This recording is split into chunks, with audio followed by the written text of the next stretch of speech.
నమస్కారం. సంక్రాంతికి వస్తున్న సినిమాల డైరెక్టర్లు అందరూ చాలా హ్యాపీగా వాళ్ళు రీల్స్ చేయడము ప్రమోషన్స్లో బాగా యాక్టివ్గా అనిపించారు. మీరేంటి సైలెంట్గా ఉండిపోయారు? అంటే నేను కూడా చెప్తున్నాను, నేను సైలెంట్ లేదు, హ్యాపీగానే ఉన్నా. చాలా అన్ని ప్రమోషన్స్ కూడా పార్టిసిపేట్ చేశాను. సినిమా కూడా చెప్తున్నా, మారీ హ్యాపీ ఫేసే అది. నేను నేచురల్ అది అండి, మనోడు హ్యాపీ ఫేస్ అది. ఇట్లా నాగవంశీ గారు కూడా కొద్దిగా సైలెంట్గా ఉండిపోయారు ఎందుకు? రేపు రిలీజు నాకు ఇంకా ఫైనాన్షియల్ క్లియరెన్స్లు ఉంటాయి కదా, నేను ఇక్కడ వచ్చి నుంచున్నా. ఇంకా సైలెంట్గా ఉండగా ఎలా ఉండమంటారు చెప్పండి? ఏదో రెండు జోక్లు మీరుంటే ఫైర్ కదా సార్, స్టేజ్ మీద కానీ ఎక్కడైనా. నాగవంశీ గారు ఉంటే అదొక ఎనర్జీ ఉంటుంది, కానీ ఆ ఎనర్జీ ఇక్కడ స్టేజ్ మీద అంటే మీరు సైలెంట్గా ఉండేటకే కొద్దిగా ఎందుకు అనేసి. ఇంకా మీరు అడగడం స్టార్ట్ చేయలేదు కదా, అందుకని సైలెంట్గా డాన్స్ ఎక్స్పెక్ట్ చేస్తున్నట్టున్నాడు. అదే చేద్దాం. మీరు వచ్చి 2 స్టెప్లు వేయండి మా సినిమాలో మంచిగా. పాటలోనే మీరు వంశీ గారు ఇద్దరితో అయిపోయింది. సంక్రాంతి కాంపిటీషన్లో దిగడానికి కారణం ఏంటి సార్? అంటే ఇటు 2 సినిమాలు ఆల్రెడీ రిలీజ్ 3 అయిపోయినాయి, ఇంకా నెక్స్ట్ ఇంకొక సినిమా ఉంది, మీరు ఉన్నారు. ఇంత కాంపిటీషన్లోకి రావడం అంటే ఎంత కాన్ఫిడెంట్ ఉంది మీకు ఏంటి అనేది? మీకు ప్లాన్ చేసినప్పుడు ఇన్ని సినిమాలు లేవు యాక్చువల్లీ. శంకర్ వరప్రసాద్ గారు, చిరంజీవి గారి సినిమా, అనిల్ గారి సినిమా ఉంది ప్లాన్లో. రాజాసాబ్ డిసెంబర్ అనుకున్నది, ఇలా ముందు 2-3 డేట్లు అనుకుని ముందుకు వచ్చింది కదా. సో ఇంకో పెద్ద సినిమా ఎక్స్పెక్ట్ చేయలేదు యాక్చువల్లీ. ఒక అనిల్ రావుపూడి గారిది, చిరంజీవి గారి సినిమానే ఉంటుంది అనుకున్నాము. రెండో పెద్ద సినిమా ఎక్స్పెక్ట్ చేయలేదు. ఇంకా రవితేజ గారిది శర్వానంద్ కూడా సడన్గా వచ్చింది కదా, అవుట్ ఆఫ్ ది బ్లూ. నవంబర్లో డిసెంబర్ దాకా ఫస్ట్ బైకర్ అనుకుని సడన్గా వచ్చింది కదా. సో ఇంకా ఏ ప్రొడ్యూసర్లు వాళ్ళ ఫైనాన్షియల్ కమిట్మెంట్స్, ఓటీటీ కమిట్మెంట్స్ అవి ఉన్నప్పుడు మేము ఎవరిని ఏది ఆపలేము కదా. సో అనుకోకుండా 5 సినిమాలు అయినాయి, కానీ ప్లాన్ ప్రకారం అనుకున్నప్పుడు అంత లేదు. కానీ ఒకసారి అనౌన్స్ చేసినదో, ఒకసారి ఓటీటీకి ఇన్ఫార్మ్ చేసినదో మేము ఎవరం బ్యాక్అవుట్ అవ్వలేము కదా, అలా అది ప్రాబ్లం. కొద్దిగా ఈ సినిమాలో నవీన్ గారి ఇన్వాల్వ్మెంట్ ఎక్కువ ఉందనేసి అనిపిస్తుంది. ఏంటి సార్ డైరెక్షన్ అంటే మొత్తం కొంత కథ నేను రైటింగ్ మేము అందరం రాసుకున్నాం అండి. నేను, మారీ, చిన్మయ్ అని మా కో రైటర్ ఉంది. సో రాసుకొని దాని తర్వాత మారీ డైరెక్ట్ చేశాడు.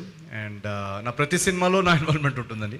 ప్రతి సినిమాలో మీరు ఏజెంట్ సాయి దగ్గర నుంచి చూస్తే కనుక నేను ప్రతి సినిమాలో I was involved in the writing. And ఆ ఇన్వాల్వ్మెంట్ ఉండడం వల్లే ఆ ప్రీవియస్ సినిమాలన్నీ మాకు నచ్చిన విధంగా మేము సర్దిద్దుకోగలిగాం. అండ్ ఆడియన్స్ కూడా దాన్ని బాగా రియాక్ట్ అయ్యారు. సో ఈసారి కూడా వాళ్ళు డెఫినెట్గా ఈ ప్రోడక్ట్ని ఎంజాయ్ చేస్తారని నమ్ముతున్నాం. వంశీ గారు, డైరెక్షన్ కూడా మీరే గాడ్ ఆఫ్ వార్ దీనికి సంబంధించి ఫ్యాన్ వార్ కొద్దిగా జరుగుతుంది, దీనికి ముగింపు ఎప్పుడు అనుకుంటున్నారు సార్? రిలీజ్ అయిపోనివ్వండి, ఇప్పుడు ఆ డిస్కషన్ ఎందుకు? నేను రేపు రిలీజ్ పెట్టి నా టెన్షన్లో ఉంటే మీరు ఇవన్నీ. నవీన్ గారు, మీరు డైరెక్షన్లో కూడా ఎక్కువ ఇన్వాల్వ్ అయ్యారని తెలిసింది. మీరు ఎక్కడ మీరు సెట్కి వచ్చారేంటి? లేదు, ఇంకా డైరెక్షన్ టైం ఉందిలేండి. ప్రస్తుతానికి మా మంచి మారీ ఉన్నాడు డైరెక్టర్, మా క్రియేటివ్ డైరెక్టర్ చిన్మయ్ తను రాలేకపోయింది ఈరోజు. సో వాళ్ళు అవన్నీ చూసుకుంటారు. సో జస్ట్ నేను రైటింగ్ పరంగా, యాక్టింగ్ పరంగా. రేవంత్, లాస్ట్ ఇయర్ ఇదే టైంకి నీ లైఫ్ ఒకలా ఉండుండొచ్చు. ఈ 1 ఇయర్లో ఎట్లుంది? మూవీస్ అగ్రిమెంట్స్ కావచ్చు చేయడం, ఇప్పుడు నిన్ను స్టేజ్ మీద చూసినా కూడా లిటిల్ బిట్ బాడీ లాంగ్వేజ్ కూడా లిటిల్ బిట్ చేంజ్ అయింది, జేబులో చేయి పెట్టుకుని మాట్లాడుతున్నావు. సో ఎట్లా అనిపించింది ఈ 1 year, before and after? Before last year సంక్రాంతికి వస్తున్న మూవీతో నీ లైఫ్ స్టార్ట్ అయింది కదా, ఈ 1 ఇయర్ ఎట్లుంది అంటున్నా? ఈ 1 ఇయర్ అంటే కొంచెం బిజీగా ఉన్నా. ఈ 1 ఇయర్ ఒక 10 ఫిలిమ్స్ దాకా చేస్తున్నా. అలాగే వావ్, ఎస్, బాడీ చేంజ్ అయింది. అలాగే అన్ని మూవీస్లో ఒకలా కనబడితే ఎలా ఉంటుంది, అందుకనే ఒక్క మూవీలో ఒకలా కనబడదాం అనేసి డైట్ చేశా, అందుకనే సన్నంగా అయ్యా. అవును, చాలా వెయిట్ లాస్ అయ్యి. అయితే మొన్న రిలీజ్ అయింది కదా చిరంజీవి గారి మూవీ, చిరంజీవి గారితో చేయడం ఎట్లా అనిపించింది? ఇండస్ట్రీలో ఎవరైనా చిరంజీవి గారితో చేయాలనుకుంటారు, బట్ ఎవరికి కుదరదుగా. అది నేను 1 ఇయర్లో ఒకే మూవీ తీసా. ఆ 1 ఇయర్లో నేను చిరంజీవి గారితో యాక్ట్ చేశా. అది నాకు చాలా లైఫ్లో హ్యాపీయెస్ట్ మూమెంట్. ఓకే, నవీన్ గారు, బేసికల్లీ చిరంజీవి గారు కావచ్చు, ప్రభాస్, అలాగే రవితేజ ఇలాంటి పెద్ద స్టార్స్ మూవీస్ వస్తున్నప్పుడు మీ మూవీ వస్తుంది, అదే ఆ మూవీస్తో పోటీగా అన్నప్పుడు ఎట్లా ఫీల్ అయ్యారు? ఇందాక అనే చెప్పినట్టు ఆ టైంలో మాకు అనౌన్స్ చేసుకున్నాం. మేము ఎంత ఆల్మోస్ట్ ఫిబ్రవరి ఆ టైంలో తెలిసిన తర్వాత. సో ఆ టైంలో అయితే మాకు ఐడియా లేదు ఇవన్నీ. తర్వాత తెలిసిన తర్వాత ఏంటంటే మాకు బేసికలీ మేము ఈ సబ్జెక్ట్ వచ్చేసి ఇప్పుడు సంక్రాంతికి వేద్దామని అన్నప్పుడు మాకు డిస్కషన్ వచ్చింది ఏంటంటే ఈ సబ్జెక్ట్లో మ్యాటర్ ఏదైతే ఉందో, కంటెంట్ మెటీరియల్, ఇది ఒక వెరీ వెరీ ఫెస్టివ్ పండక్కి కొన్ని సినిమాలు ఉంటాయి, ఫర్ ఎగ్జాంపుల్ అది ఓటీటీలో కూడా చూసుకోవచ్చు. ఈ సినిమా కంటెంట్ ఎలాంటిదంటే ఒక ఫుల్ హౌస్ ప్యాక్డ్ థియేటర్లో జనాలతో కూర్చొని అందరూ ఒకటేసారి నవ్వుతుంటే ఒక ఎనర్జీ ఉంటుంది కదా మన ఫ్యామిలీ మెంబర్స్తో కానీ. ఇప్పుడు జాతిరత్నాల్లో మీరు చూసుంటే కనుక ఒక థియేటర్లో అంతా ఒక ఫుల్ షేక్, ఆ కైండ్ ఆఫ్ వైబ్లు, పండగ ఎలిమెంట్స్, ఆ ఫ్యామిలీ ఇమోషన్స్, డ్రామా, ఒక బ్యూటిఫుల్ లవ్ స్టోరీ, ఇన్ని ఇమోషన్స్, ఇన్ని ట్రాక్స్ అన్నీ కుదిరాయి కాబట్టి ఇది పండగకేస్తే మన ఆడియన్స్ చాలా ఎంజాయ్ చేస్తారు దీని అని అనిపించింది అందరికీ. సో ఒక్కసారి అది అనిపించిన తర్వాత సినిమా చూసుకున్న తర్వాత అరే సినిమా చాలా బాగా వచ్చింది, సో పండగని అనుకున్నాము, ఇంకెందుకు మనం వెళ్ళిపోదాం అని చెప్పేసి మనం ముందుకెళ్ళాం అనమాట. మీరు అన్నట్టు డెఫినెట్గా పెద్ద సినిమాలు ఉన్నాయని తెలుసు. సో మాకేంటంటే ఒక చిన్న బడ్జెట్ సినిమా ఇది. సో ఆ సినిమాలు వస్తున్నప్పుడు మా సినిమా రేపు రిలీజ్ అయ్యి ఆ వర్డ్ ఆఫ్ మౌత్, దాన్ని రియాక్షన్స్ థియేటర్లో రేపుగా అది మీడియా కానీ ఆడియన్స్ కానీ దాన్ని ఇంకా ఆడియన్స్లోకి తీసుకెళ్తారని ఒక నమ్మకం. ఎప్పుడు నా సినిమాలకు జరిగేది కూడా అదే.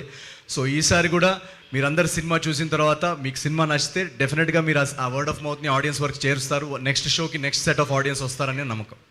మీనాక్షి గారు, మీ రోల్ విషయానికి వస్తే మనం ట్రైలర్లో చూసాం కదా, టెంపుల్లో సీను ఎస్పెషల్లీ.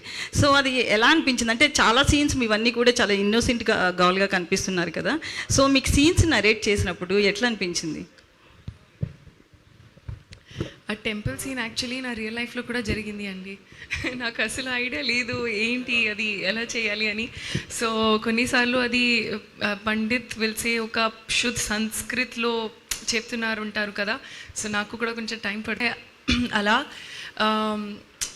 ఇక్కడ మేము రియల్ లైఫ్లో కూడా రిలేట్ చేస్తూనే ఉంటారు. సో మీకు చాలా ఫనీ మీ రియల్ లైఫ్లో మీకు గుర్తు వస్తుంది మీరు ఈ చూస్తే. సో డెఫినెట్గా చాలా ఫన్ సీన్స్ ఉన్నాయండి. అండ్ మన లైఫ్లో జరుపుతూనే ఉంటారు. కొంచెం మీడియం బడ్జెట్ ఎఫెక్షన్. సో డెఫినెట్గా మావగారు మన నాగవంశీ గారు డెఫినెట్గా మాకు బాగానే ఎఫెక్షన్, మంచి మీడియం బడ్జెట్ ఎఫెక్షన్ చూపించారు. ఎక్కడ కూడా మాకు ఎఫెక్షన్ తగ్గనివ్వలేదు. సినిమాకి కావాల్సింది ఏది అడిగినా కూడా ఆయన సపోర్ట్ చేశారు. సాధారణంగా ఈ ట్రైలర్ కట్లోని when Rao Ramesh is there in the film, so ట్రైలర్లోనే ఆయనతో ఏదో ఒక డైలాగ్తోనో దానితో ఆకట్టుకోవడానికి చూస్తారు. ఇందులో మీ ట్రైలర్ కట్లో మొత్తం ఎక్కడ ఆయనతో చిన్న సౌండ్ కూడా రాకుండా చూపించారు. What sort of character he is playing? చాలా హిలేరియస్ క్యారెక్టర్ అండి. ఈ సినిమాలో ఏంటంటే ప్రతి క్యారెక్టర్, బుల్రాజ్ క్యారెక్టర్ కానివ్వండి, మన రేవంత్ క్యారెక్టర్ కానివ్వండి, తన చారులత క్యారెక్టర్ కానివ్వండి, ప్రతి క్యారెక్టర్కి ఒక పర్పస్ ఉంది. ప్రతి క్యారెక్టరు ఒక హిలేరియస్ సీన్ క్రియేట్ చేసి వెళ్తారు. సో రావు రమేష్ గారు కూడా ఆయన అందరికీ తెలుసు, ఎక్సలెంట్ పర్ఫార్మర్, అండ్ ఆయన కామెడీ టైమింగ్ కూడా చాలా బాగుంటుంది.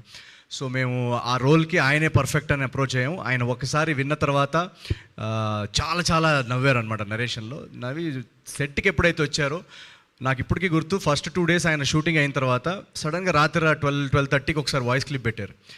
ఏంటి అర్జెంట్ కాల్ చేయమని వాయిస్ క్లిప్ పెట్టారు. ఏంటి ఫోన్ చేయమంటున్నారని చెప్పేసి వెంటనే ఫోన్ చేశా. ఏమైందండి అని అంటే, నిన్న మనం 2 రోజులు తీసిన సీన్స్ నవ్వుతానే ఉన్నానండి తలుచుకొని, అదేమన్నా మళ్ళీ చూడొచ్చా రేపు ఒకసారి సెట్ మీద, అదే కట్ చేసి తీసుకొస్తారా అంటే, నేను మళ్ళీ కట్ చేసి వెళ్ళి తీసుకొస్తే చూసుకొని మళ్ళీ వాళ్ళ అసిస్టెంట్కి చెప్పారంట. మొన్న పక్కన ఏదో షూటింగ్కి వెళ్తే అక్కడ కూడా చెప్తున్నారు ఈ సీన్స్ గురించి. సో అంతా ఈ సినిమాలో పనిచేసిన ప్రతి ఆర్టిస్ట్ వాళ్ళ సీన్స్ని కానీ సినిమాలో సీన్స్ని కానీ అంత ఎంజాయ్ చేశారు. So very very positive energies, very very good vibrant ఎనర్జీస్తో సినిమా షూటింగ్ జరిగిపోయింది. సో డెఫినెట్గా మీరు రావు రమేష్ గారి సీన్స్ తప్పకుండా ఎంజాయ్ చేస్తారని మేము నమ్ముతున్నాం. ఫన్నే కాకుండా ఇంకా అదర్ ఎలిమెంట్స్ ఏమున్నాయి? ఆల్రెడీ ఫస్ట్ కాపీ కూడా చూసేసి ఉంటారు కదా. What is your satisfaction? Mic మీరు పెట్టే సౌండ్ ఇంపార్టెంట్ చెప్పండి. ఫన్నే కాకుండా అదర్ ఎలిమెంట్స్ ఏమున్నాయి? ఆల్రెడీ ఫస్ట్ కాపీ చూసి ఉంటారు కదా. Right. So what is your satisfaction level? Actually ఏంటంటే జాతిరత్నాలకి దీనికి ఒక తేడా ఉంది. జాతిరత్నాలు మీరు చూస్తే కనుక అవుట్ అండ్ అవుట్ ఇంకా మ్యాడ్ క్యాప్ ఎంటర్టైనర్. ఇదేంటంటే ఒక వెరీ వెరీ స్ట్రాంగ్ ప్లాట్ తోటి కామెడీ జనరేట్ అవుతూ, ఓన్లీ కామెడీ కాకుండా ఒక ఎమోషనల్ డ్రామా సెక్షన్ కూడా ఉంది సెకండ్ హాఫ్లో.